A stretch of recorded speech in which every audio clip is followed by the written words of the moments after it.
Hey everyone, it's Mark here at Tesla, and Tesla closed red today, and it kind of broke its winning streak for the past couple of days, which is maybe okay. Taking a small breather that only drops 28 cents per share or 0.11%, it's not necessarily a bad thing. So the closing price for today, which is August 30th, 2023, that is $256.90. So even though it kind of had more of a flattish day, it did kind of play out kind of in the way that we wanted to see it. And not really that we wanted to see it. Obviously, what we want to see every day is Tesla to go up multiple percentage points. But it did open lower than the market. And so it was underperforming from the get-go, but it had a small little rally in the middle of the morning. So by lunchtime, it was actually up to $260 a share. And we kind of talked about this. We figured that it might get to 260. So we were saying yesterday around 259 to 260. That's probably where I'd want to go ahead and add like a hedge or sell calls. And I actually did do exactly that. But I kind of changed it up a little bit because I saw the opportunity to add on another set of upside hedges. So when it opened up low, I added a call around 200. I want to say $252 a share. I added a call for next Friday to go along with my other calls, which are my upside hedges for my other covered calls that I sold. And as it went up, it's actually up like, I want to say something like 30, 40%. And when it got to 260, I went ahead and sold the call, but it wasn't exactly 260. I want to say it was probably somewhere around 259 and a half. I sold another covered call. That's for September 15th. I think the strike was 273.33. And so I have it, I kind of have my hedges set. And I use a little bit of that premium to buy a small put for this Friday, because I want something a little bit more volatile, something closer in expiry. So if things go really bad tomorrow with the PCE report, I will have a little bit more hedging because, the covered call, I think it's already up by $100 in profit. The overall premium, I want to say, was around $490. My call that I bought is up, like I mentioned, and the put I bought is up. So we have a call that's up, we have the put that's up, and we have the covered call that's also up for an additional hedge. So I have a couple sets of covered calls going into PC, going to going into the payroll reports and stuff like that. So that worked out kind of okay. So I think that if Tesla explodes tomorrow, I will have the ability to close out those calls for not much at a loss from the looks of things so far. So that could be good. And if the stock dumps really hard, then I'll have a put bought for this Friday, and I'll have covered calls that would maybe go worthless. So that'll be like $400 something of profit. Let's look at the price action real quick before we get to the news. I just want to point out one thing. I just want you guys to remember one time. And that time is going to be around 3:30 Eastern time, which will signify and correlate with this red wick that you're seeing. That was a very quick sell into a quick recovery. But it kind of goes along with the idea that we talked about yesterday. I think what's really holding back Tesla from performing, because fundamentally nothing's changed with the company, and macroeconomically things are looking good for a lot of stocks, and that's why a lot of things are up today.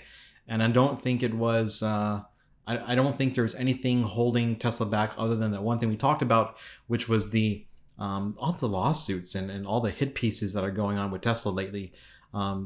So it came out today that Elon might have to testify in another wrongful death lawsuit over in Florida. But what this wick correlates to is a stupid freaking article. And let's switch over to the browser real quick, and let me get to the tab that shows this correctly. So you can see here, it's around 3:30 p.m. Eastern time. Tesla under DoJ investigation for building Musk a glass castle. This is in regards to Project 42, which has also been reported by other news outlets, but months ago. Okay, this is, if you look at the date of this Wall Street Journal article that is referenced, you can see this was written on July 11th, 2023, and for some reason, it was brought up again because the DOJ and SEC are looking into and wanting Tesla to provide information about that quote unquote project.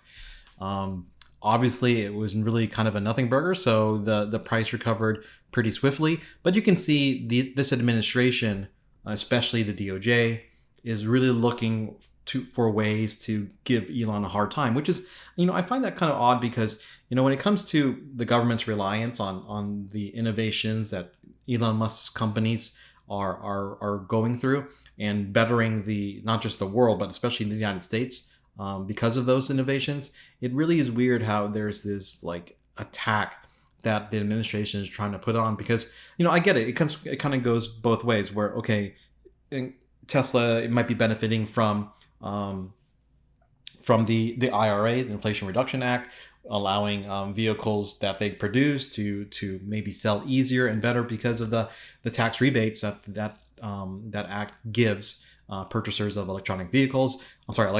But that really that's more like, in my mind, a way to prop up the entire automotive industry and help them realize an EV transition that the legacy automakers are having a very difficult time with even now. Because as you and I know, when someone says electric vehicle, EV, they really mean a Tesla. I mean, like 80% of the time, they just mean a Tesla. And the people that are not buying Teslas, that make up some whatever X percentage of non-Tesla EV buyers, I think they'd buy a Tesla with a little bit more of an education of what the product can offer them, the future of the product due to the ability to be an autonomous driver, or just the ability to assist in a superior way when it comes to driving and self-driving. I think you can easily convert a lot of those buyers to a Tesla. But also at the same time, I do understand that the personality that owns and runs the company is a little volatile, dabbling in the political arena and stuff like that. So I kind of get it from both sides. Think about it like this, like the DOJ is suing SpaceX, another Elon Musk company, obviously, because they're not hiring refugees and asylees, which doesn't make sense because, as we know, any defense contractor companies that work with the government, they need to be hiring American citizens only. And so you can tell that there's this effort being made by the administration and the DOJ to give Elon a very difficult time. And that's really unfortunate because it does affect price action, because you saw it even just for a brief moment, a 1 minute wick.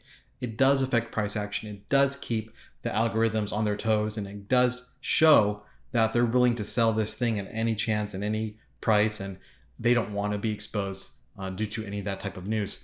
But that's not the real news that drove the market today. The overall market condition was set by another economic data drop of the ADP payrolls. ADP payrolls, private payrolls, not many people take it very seriously, but it can be the catalyst to move the market in a way that maybe that just kind of nudges people in the direction to sell if they want to sell. And it just gives them an excuse. Basically, all the selling, all the buying just requires a story to initially make everyone like you and me buy that story and buy stocks, support the rally or support the dump of the stock, and allow them to exit better or to realize the trade they're trying to realize. So an ADP payroll, it rose by 177,000, and as you can see here, it's less than expected for that report. And the expectation was 195,000. I've seen expectations around 200,000, but not also that miss, but also the previous report from last month is also revised down. So we're getting a lot of revisions down when it comes to economic data, not just this private payroll data, but even the GDP. But before we get to the GDP, I just want to have a little snippet from this article read out loud. This month's numbers are consistent with pace of job creation before the pandemic, said Neela Richardson, chief economist at the ADP, in a statement. After 2 years of exceptional gains tied to the recovery, we're moving forward more sustainably in growth, in pay, and employment as the economic effects in the pandemic recede. So this is maybe a little bit of welcome news. Now, this payroll report isn't necessarily watched that much by the Fed, but it is taken into account that, look, job creation and jobs, they're coming in, they're contracting, and that's what they want. Let's look at GDP. Axios has a nice article.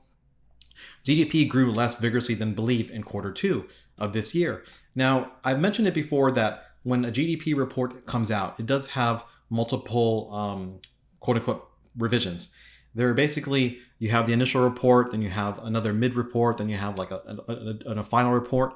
So GDP comes in and they need a lot of extra time to make sure that initial number is correct, and they have the ability to revise it up or down depending on when more information comes in and just more time to calculate GDP. So it was actually at 2.1% so far for quarter two, and not the initial 2.4 that was originally estimated. And that could also be revised further on the next report. And so we'll see. But still, the 2.1% is still above trend. So this article says, the Fed aims to bring down inflation through a period of growth below long-term trend, which officials think is something like 1.8%. So the Fed really, and they said it, and Powell said it last week, they believe what can get inflation down and is basically, of course, the job market cooling off and below trend growth for some considerable amount of time. The article goes on to say that gross domestic income, which is another way to measure the economic growth of a country, is actually much lower, and it only rose 0.5% in quarter two. And there's no real way to determine, which is a better read of economic growth. But the article says you can maybe average it out and say if we're growing at 2.1 GDP wise, 0.5 GDI wise, maybe our real growth is around 1%. Maybe we are actually below trend. But that's not for us to decide. That's for the Fed to decide. And I just want to show you that there's a lot of data coming this week that's all missing in a way that shows that what the Fed is trying to do is working. And I keep saying it all the time, that's what's going to make Tesla stock go up. So I promise you, if there's any good news from a fundamental perspective, it's like, Tesla has realized the Cybertruck ramp and actually is producing cars, the trucks in a number higher than expected originally, and the retail price for that car is like $50,000. That truck is $50,000, which is much lower than we thought, so more people can buy it. And the Model 3 is coming out that has the refresh, and it has these cost-saving measures when it comes to manufacturing. I promise you that any of those types of moves that you see from that type of data, that type of news coming out for Tesla, that would be faded really quickly, because it doesn't address the fact that people cannot afford the product if the rates to get loans, to buy cars are outrageous.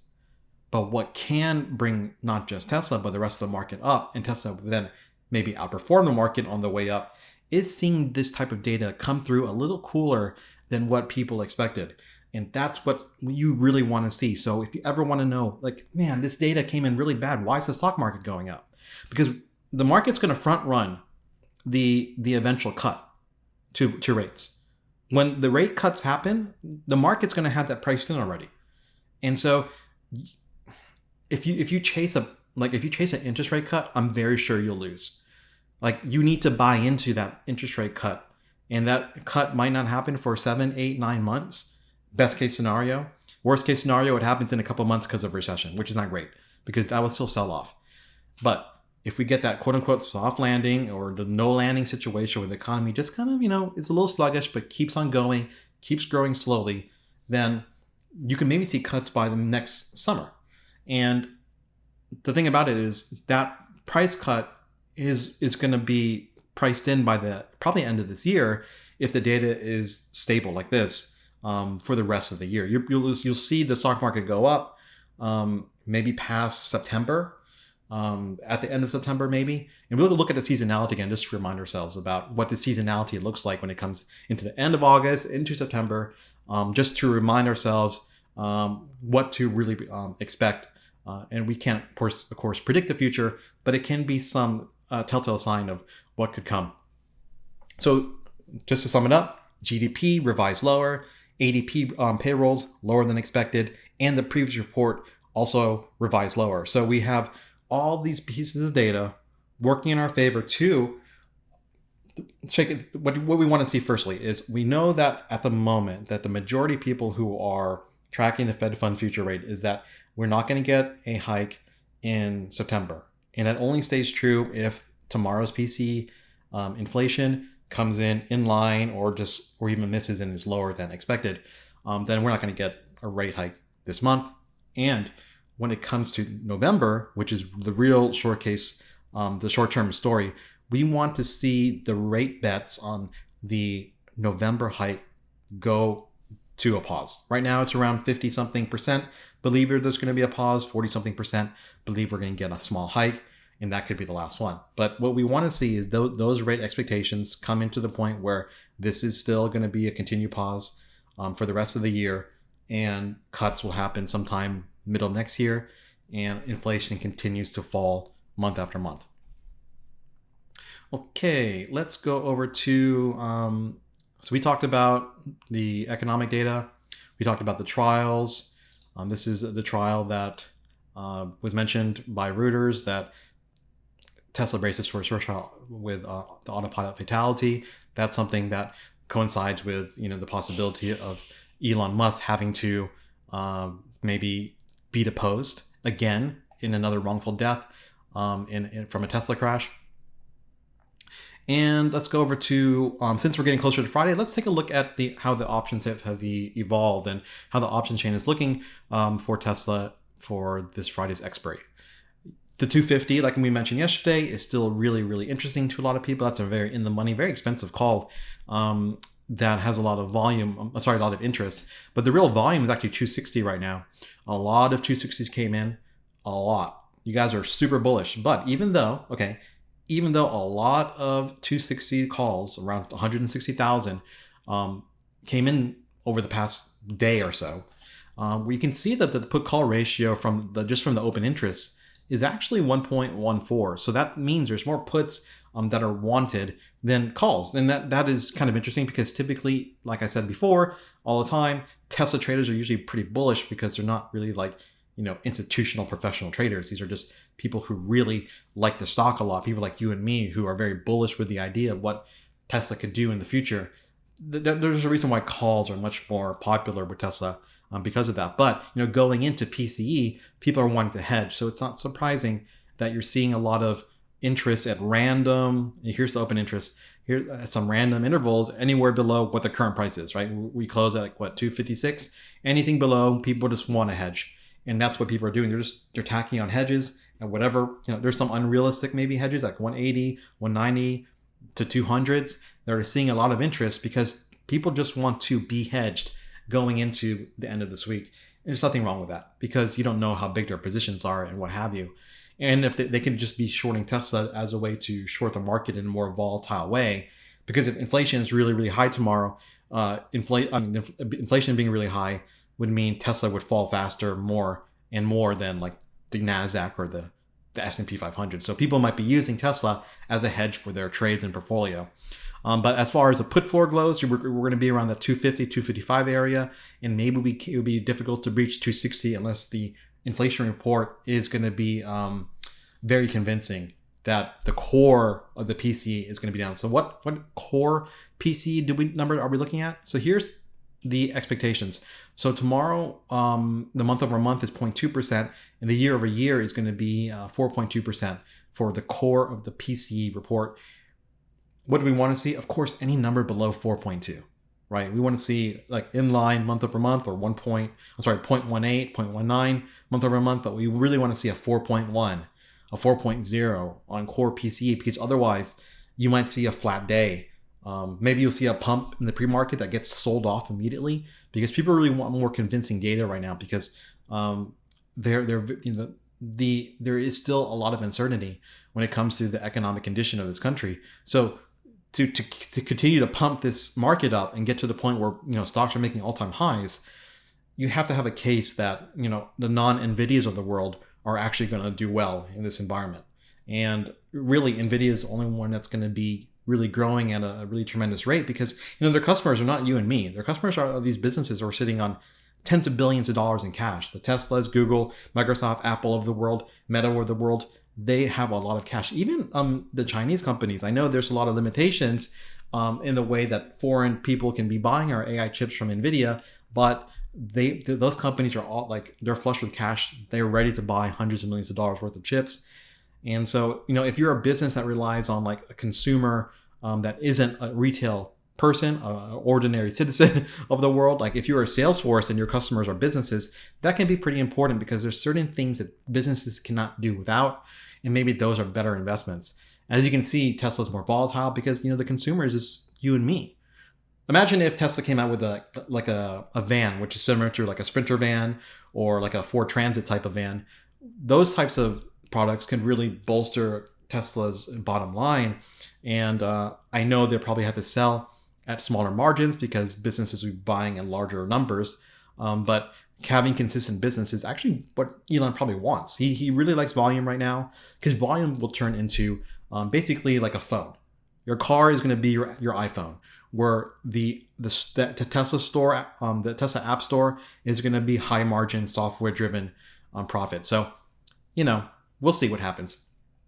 But look out for PCE being less than 4.2, hopefully. So just keep that in mind. If it's in line, I wouldn't get too anxious to really get into a trade other than a short on a pump at the open.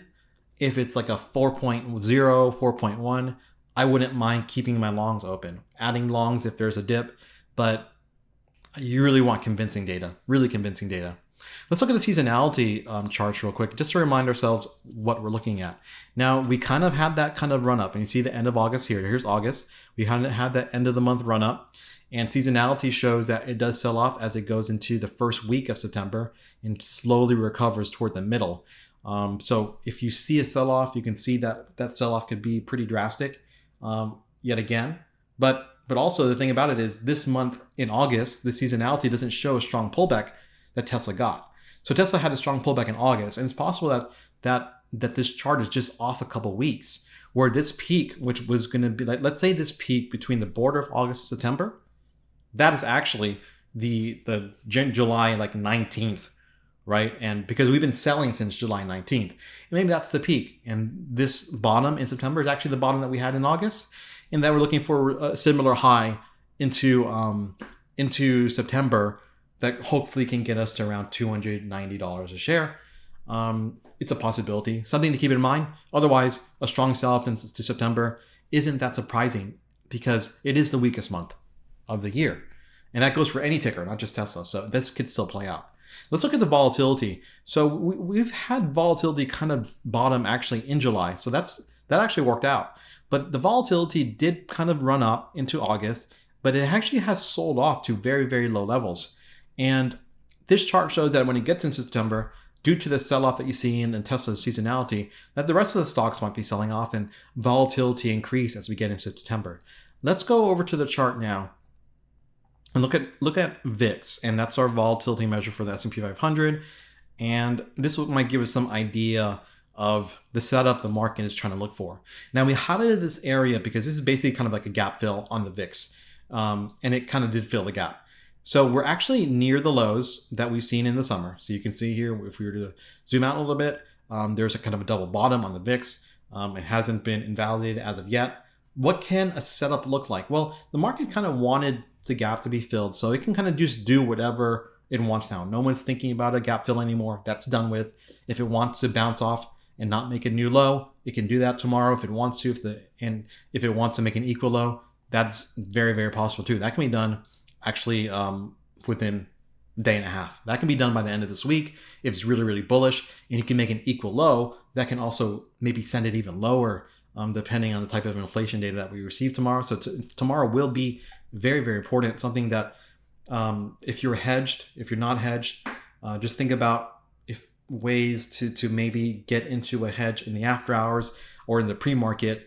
That can be done with futures trading. That can be done with SPX like options if your broker has that available. In the pre-markets, I know Fidelity does. Also, don't forget TSLQ, and don't forget that you can also sell shares short, but let's not really get into that.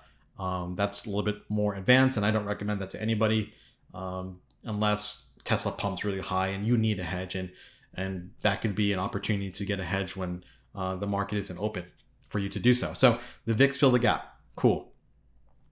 Let's look at the S&P 500, and I'm trying to understand what the move was today. The Tesla move is, like I said, it's kind of suppressed because of some negative news when it comes to lawsuits and the legal stuff. It had that little sell-off because of the SEC DoJ investigation.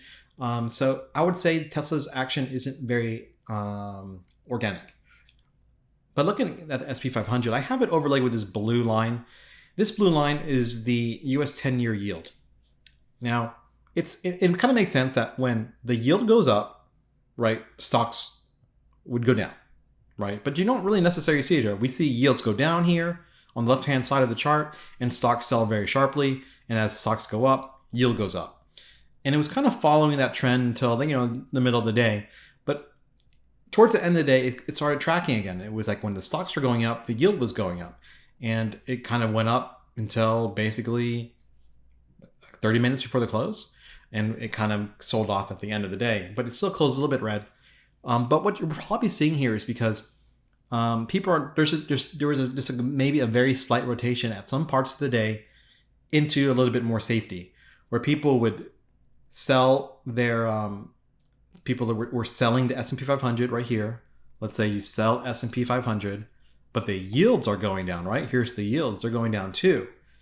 Why is that? It's because they can just be selling their equity, their stocks, and buying up, bonds of some sort to get into a little bit of safer trade when it goes into the inflation report tomorrow. So stocks are going up. Well, this can just easily just be people selling their getting out of bonds, getting into equity because they saw an opportunity to go long, and that makes sense too. So it was kind of an interesting correlation today, but it is just a slight rotation. You saw that rotation at some points of the day with the long bonds like TLT, and just people just want to reduce exposure when it comes to equity because the actual exposure to a lot of the market, for the mega caps on the market, the Magnificent Seven, quote unquote, is actually pretty high when it comes to hedge funds. So they're pretty exposed. And the reason why some of the dips in the stock market aren't getting bought up very quickly at times during the past couple of weeks is because the hedge funds are very, very overexposed to tech stocks. And the CTAs are selling all their stocks. And the only people that could buy was you and me. So sometimes those downward moves, especially on Tesla, those are pretty severe. But at the moment, we're at that level that, with a little bit of buying, getting the S&P 500 over the 450. I think the SPY was bouncing off the 450. Let's clear all the drawings. Yeah, so we closed at 451, and I think if you can get price over this level, this was pretty well respected. I think you will see the CTAs come back in and slowly start buying. Their exposure is pretty low, and all funds, all money managers, they're not really exposed to small and micro caps right now, and they're slowly dabbling in the value stocks because people were kind of questioning, should I be buying growth right now? And I think a lot of people are saying you should. You can take this opportunity to get into growth. If you missed the whole rally in May, this might be your only dip, stuff like that. But the exposure in the smaller cap micro caps and all the non-Magnificent Seven names might catch some people off guard this week, where since there's such exposure in those names that they might not be really interested in buying them. So let's say you have a really good inflation report tomorrow. You're like, oh man, the core PCE came in at 4.0 instead of 4.2 that everyone expected. I will posit this and say the movement in the small cap stocks would be violently up. Violently. Like we're talking the Russell 2000 kind of stuff. Those will move really, really quick. You might even see some relief when it comes to like regional banks and like meme-like stocks as well, non-profitable tech. Basically people that need, or companies that need really cheap money to survive. And so you might see muted moves in mega cap names or even rotations out of them into small cap names, something to keep an eye out for. And it's also a way to hedge a movement. So like, let's say you're short, but you want to have an upwards upside hedge, going long small caps will get you really, really big returns if inflation is really, really good. And then you were short the market because you thought inflation would be really bad, stuff like that. And inverse that as well, shorting small caps because small caps would move violently lower in a situation where the market is reacting to a higher inflation report. So we looked at the VIX, we looked at the yields. Let's look at yields. The yields are still doing what we were doing. We thought they would be doing that. The Head and Shoulders played out really, really nicely for the 10-year. I think to maintain its upwards trend, you would have to see the 10-year stay above 4% on yield over the next couple days. So if it can stay over 4%, it's still in its uptrend. Breaking below 4% can actually get into a larger head and shoulders. Let's delete that. So if you can get it to meet a neckline somewhere around 3.96%, you can get the 10-year to look like a bigger head and shoulders. And that would, of course, be really great for the market as yields are coming down. People will get into equities as people try to buy yields at a higher percentage. So that could play out really well for us, something to watch in the pre-market as well. Watch the yields. I would say always watch the 10-year yield or the 2-year, whatever type of, just watch some type of yield on a treasury bond or something like that, because you want to have a good idea of how the market is really pricing an event. Like if the yields are really high tomorrow, then yeah, I mean, people are really bullish, really bearish, and any bullish moves you see might be faded. If the yields are just falling like a rock upon the release of the data or shortly before the release of the data, you can understand the position in the market. They're going to be pretty bullish, and that could be good for people like you and me who are long Tesla and have a lot of shares of Tesla making up a large percentage of our portfolio, stuff like that. Let's see, anything else we need to really look at? Not particularly. I would say this after hours movement, that's I guess rather typical because and Tesla's pretty flat, but it did have a really nice move. If you caught this move from the low, that would have been a beautiful move. That was a 4% move from trough to peak. That would have been really, really nice. And that's, I think today actually gave a lot of opportunities. We can look at the S&P 500 again. There's a lot of nice opportunities for day trade. I bought a SPX put here. It went up like 400% from peak to trough, which is really, really nice. I honestly, it did get to like 400%. I sold like right here, which was like 300 something. So it wasn't a perfect exit. I should have set a limit order, like to just get out at a dollar amount that I really like. And that would probably would have worked out better. But yeah, so this is still a really nice pattern. It's all higher lows on the S&P 500. Tesla is kind of the same way. We didn't necessarily close at any new low, which is really good. We make temporary lows throughout the day? Maybe. Like obviously it was red, but we didn't get below the upper EM. So the upper EM is still intact. So it could be, with some good news tomorrow, we can have an outside week where we close outside the estimated move. Of course, the market's going to try to do everything they can to sell off Tesla to get back into the expected move area between the 230 to the 249 area, because that's how that is more ideal for options that were sold on Friday. But as we've seen this week, we're seeing floors put in around the 250 area. Hopefully that can hold with bad data tomorrow. And like I mentioned before, 260, that still looks to be like a pretty tough ceiling for the stock. There's so many calls at 260 that a move above 260 needs to be supported by the market, supported by the big players who really are going to be okay to get all those calls in the money, because maybe they're holding some of those calls and that's not going to be a big problem for them. Maybe they're delta hedge or something like that. We don't know, but what we do know is that just be awake early, be prepared to be really quick in the pre-market if you have to. If you're not hedged, think about what you want to do in the event of the stock going down a lot because of inflation. If you're long, if you're super long with calls and stuff like that, just know that there's a lot of tools at your disposal to at least give you some hedging ability if there's a violent move down in the market. We're talking leverage ETF, inverse ETFs like the SQQ. We have TSLQ. There's inverse of the S&P 500 and the Dow, and there's also inverse of the small caps, which might be more of a violent move than even the NASDAQ. So we'll see. It's going to be really interesting tomorrow because it could cap a week of data that just keeps missing to the downside and revised numbers from last month, which could spell doom for any people thinking that rates are going to keep going up. And we want rates to stop going up. We want rates to stop going up firstly and start going down quicker, but not to the point where we're doing it out of a panic. But we want to see some type of kind of clarity at the end of this, for the end of this rate hike cycle.